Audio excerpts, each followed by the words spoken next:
Insulto para sa mga ordinaryong manggagawa ang nais ng mayorya ng Senado sa pagdalo ng sesyon gamit ang teleconferencing o online platform. Ito ang iginiit ng magkapatid at kapwa senador Raffy at Erwin Tulfo sa pagtutulak ng remote voting na anilay nakakahiya sa itinuturing nilang boss.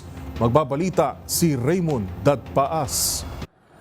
Nakahihiya sa mga ordinaryong manggagawa kung maaprubahan ang kagustuhan ng mayorya sa Senado na payagang magtrabaho online ang mga senador. Ito ang deklarasyon ng magkapatid na Senador Raffy at Senador Erwin Tulfo na kapwa-kaanib sa grupo ni dating Senate President Tito Soto III sa Senate Minority na tutol sa mungkaing payagan ng mga senador na makadalo sa sesyon at bumoto online.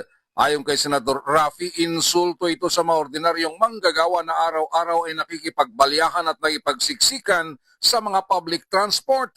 Ito ay para lamang makarating sa trabaho sa tamang oras at makapag-attendance habang iyong senador na sumasahod mula sa buwis ng bayan ay gustong magtrabaho online. Sa panig ni Senador Erwin ay nagpakita ito ng larawan ng isang pintor na nakasabit sa safety gear habang nagpipintura sa pader ng isang gusali. Ang kanyang caption, ito ang isa sa aming mga boss na nasa gobyerno. Araw-araw na pumapasok at nakabilad sa araw, tapos ilan sa aming gustong magtrabaho online. Nakakahiya. Ngunit sa panig ni Senador Amy Marcos, dapat lang payagan ng online na pagdalo ng mga senador sa sesyon.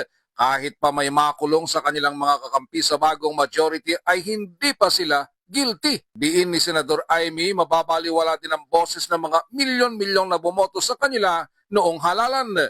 Maliban kay Senador Ronald Bato de la Rosa na nagtatago, ang mga kasama nila sa mayorya na may kinakarap na kaso ay hindi naman pumapalag at nakahanda silang sumunod sa kautusan ng korte. Para sa MBC TV Network News, ito si Raymond Dadpaas ng DZRH, una sa Pilipinas, una sa Pilipino.